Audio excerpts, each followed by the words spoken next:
All right, Lynn, welcome back to the show. Thank you. Why do you think there's a lack of financial literacy in our country? The first reason is really simple. It's not taught. My 16-year-old daughter was trying to get out of her algebra quiz, and she said, Mom, why do I need to learn algebra? I need to know how to do my taxes.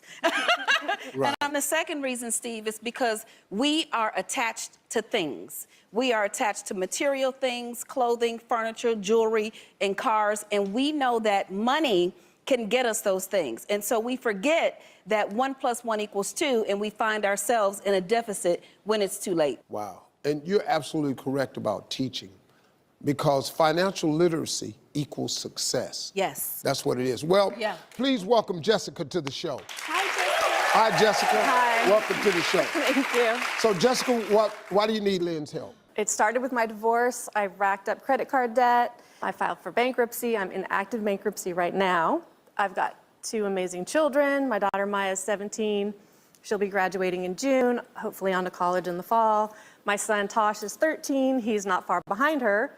But on the other hand, I have my own snowballing massive amount of student loan debt from grad school, and I owe money to the tax people. I'm recently unemployed to make matters worse. The bright spot in this, if there is one, is that at the end of this year, I'm supposed to get my final divorce settlement, and it's $50,000. So what I want Lynn's help with, what do I do with that money to get the most bang for the buck? You know, do I pay off my credit card debt? Do I go put it in retirement? Do I put it away for my kids' college? Do I take a trip around the world?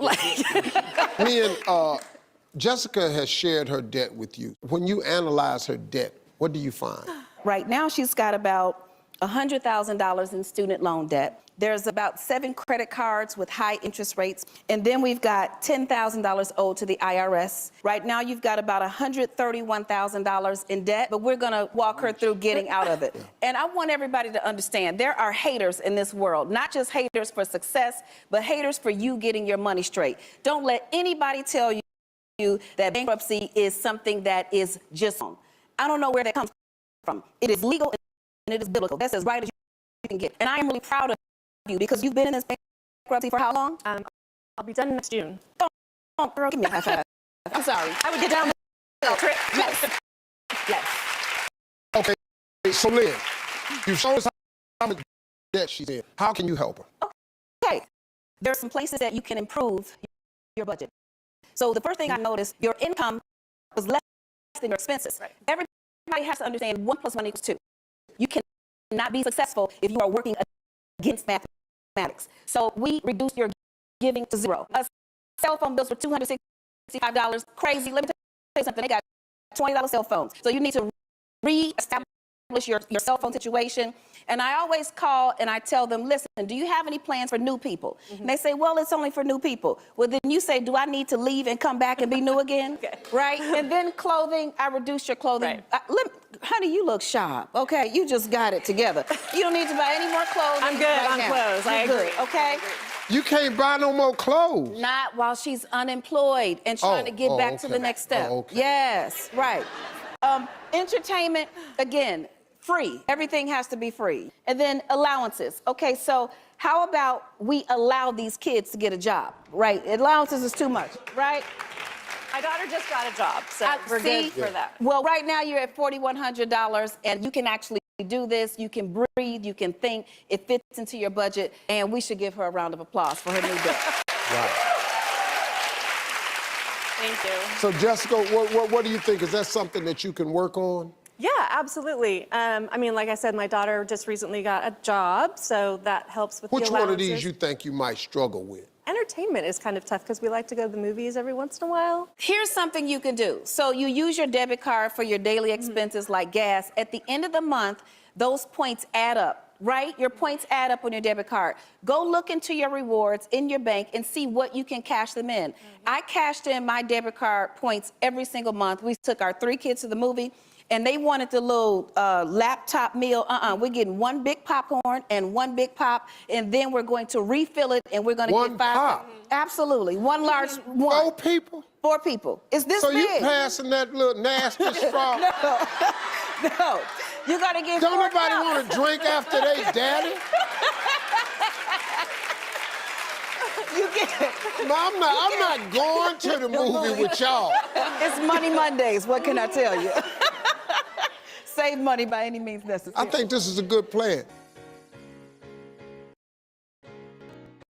Bankruptcy is not the end. I have gone through bankruptcy, not once, but twice. I helped a lady with 4 bankruptcies and 2 foreclosures overcome her credit issues. She got into a house with a low interest rate and a low down payment, and she was able to rebuild her life and become financially free. So if I can do it, if she can do it, you can too. Here's a few things that you need to know about bankruptcy. Bankruptcy is what wealthy people use to preserve wealth. Let me repeat. Bankruptcy is what wealthy people use to preserve wealth. Wealthy people will say, my cash flow is going to be down to $500 million in the next 6 months. So I need to reorganize. I need to take advantage of the laws so that I do not lose all of my wealth.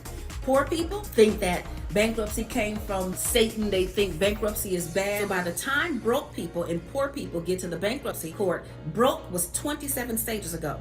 You have gone through your savings, your 401k, you have maxed out your credit cards, you've gone through all the equity and all of your assets like your real estate, and now there's nothing left. You get to the bottom of the barrel and bankruptcy is the only choice that you have. You do not need to be afraid of bankruptcy. Now, am I telling everybody to go file bankruptcy?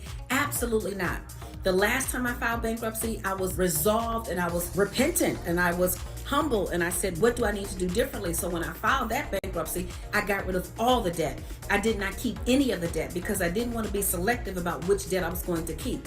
But if you need to file bankruptcy, do not be confused, because let me help you understand this. First of all, if they are coming to get your car, right, and you have been hiding your car in your cousin Pookie's garage, you might need to go on and file bankruptcy, because if they come and repossess your car, they're still going to want the money. Now, if you didn't have the money to pay for the car when you could drive it, how are you going to pay for the car when you don't have the car and you can't drive it? So if you are being threatened with a repossession, you might need to think about filing bankruptcy. If your bill collectors are calling you from 1722, okay, 200 years ago, you thought they were gone, you thought they forgot, but they did not, they are popping up again, you just might need to file bankruptcy. If they are coming to foreclose on your house, if someone is threatening you with a garnishment or judgment, then you may need to think about filing bankruptcy.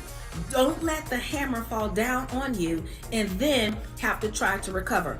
One of my dear friends, God rest her soul, she filed bankruptcy before she ever made a late payment.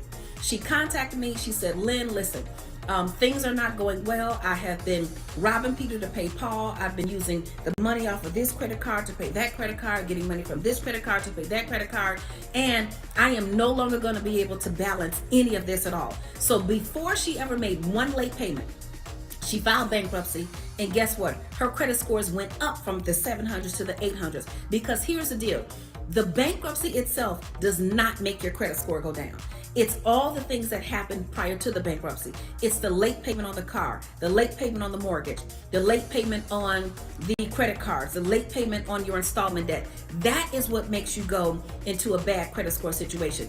It's the judgment, it's the collection, it's the medical bills, it's the things that actually hit your credit report that make your credit score drop, not the bankruptcy itself. If you think you're never going to be able to get a good job, if you think you're never going to be able to recover, if you think you're never going to be able to do anything after bankruptcy, let me tell you something. Those are all myths. First of all, look at the person who's run this country, right? So bankruptcy is not something that will block you from doing the things that you want to do. As a matter of fact, you can get a bankruptcy and you can file a petition, a Chapter 13, and you can buy a house in a year.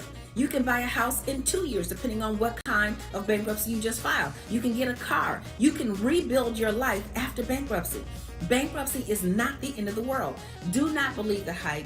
Do not let people tell you that it can't be done. Get knowledge, get educated. Join my class, How to Bounce Back After Bankruptcy and Build Wealth. I'll see you in class. Now, Lynn, it seems like, some emergencies and hard times befell this couple right here. How should somebody prepare for that? So the best thing you can do to prepare for a financial setback is to save as much as you can, but when you lose an income, reduce everything. Eat beans, get coupons, cut out all of your expensive friends, those kind of things, right? Darius, Okay, so you bought a new home, right? And then you got injured and you're off work. You fall behind on your bills and then you had to sell your house. Okay, so how did that affect you? It put us in debt. We had to short sell a house. We didn't know too much about the market, so it really broke us even. I had to run through my 401k and my stock, and on top of that, we got our car repossessed. Darius, you let them take your car. Yeah. Yes, sir. Okay, listen to me, partner. Never, ever let the car get repoed. Lynn, how would you explain that debt to us? Right now, you're in a position where you've got about $1,200 in income coming in. I had them do an income and expense spreadsheet, and you've got about $1,700 in bills going out. Unfortunately, what's happened, so many things have just escalated.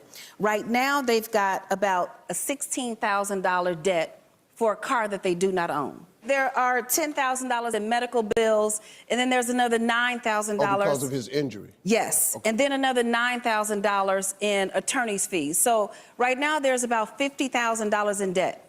So, but let me say this, though. Yeah. They're in a real predicament here. Absolutely. You know, you can't have 17 go out and 12 come in. Absolutely. The truth is, there's something called bankruptcy. And the forefathers of this country thought it was so important, right along with God. Bankruptcy is in the Constitution and the Bible, okay? So what my belief is, what my recommendation is that you file bankruptcy. It is better to file bankruptcy to get a clean slate, to start over, rebuilding your credit. You can get a house within a year. You can get a car immediately. You can build your life again, and you don't have the stress of all these debts and bills coming after you. Let me ask you this, though. What would their finances look like after you file in bankruptcy? Because a lot of people don't know how this works. So after you file bankruptcy, how does your finances look? After you file bankruptcy, right now they've got about $50,000 in debt. After you file bankruptcy, $48,000 of that is going to go away. You'll have about $1,500 that you owe. File bankruptcy and then start to rebuild your life all over again. So bankruptcy in your estimation is not the big dark cloud that a lot of people think if you do it. Now, when you file bankruptcy, should you get a lawyer? Absolutely. To do it the right way? Absolutely. Okay. Do not do it yourself. Don't go to Office Max and get the paperwork. There are a lot of intricacies. So you won't have any other debt. So you may as well go on and pay an attorney to file the bankruptcy. Most attorneys will take a small down payment, and then they'll put the other fees inside the bankruptcy. It's hard because poverty creates no options. Yeah. Yes. At least, you hear people say more money, more problems. That's a true statement. But at least when you got money, you have an option. Yes. Yeah, but you can the thing about money does? Money takes all emergencies and turns them into mere inconveniences. Yes. The key is to get some money. How you feel okay about that? Yeah, absolutely. Yes. I think y'all gonna be fine. Are you sick and tired of always being broke, living check to 2 o'clock? That's when you get paid at 8 a.m. and by 2 p.m. the money's gone. Are you tired of praying for a breakthrough, and when the breakthrough comes, you're in a bad situation or even worse than the one you were in before? Well, guess what? I've been there and I've done that, and I overcame, and so can you. In my free class, How to End Your Battle with Money for Good. You see, I have had foreclosure, multiple bankruptcies. I was making $20, $30, $40, $60, $80,000 a month, not a year, and I always found a way to be broke. So I had to learn the rules of the game, and then I had to play the game by the rules. And that's what I'm going to teach you how to do. I'm going to teach you how to set boundaries, overcome those spending cycles, and finally live the financially free life that you dream of. Do you want to improve your credit score? Do you want to buy a home? Do you want to help take care of your parents? Do you want to do something special for your kids without always worrying about money? How to End Your Battle with Money for Good. I'll see you in class. Share and subscribe.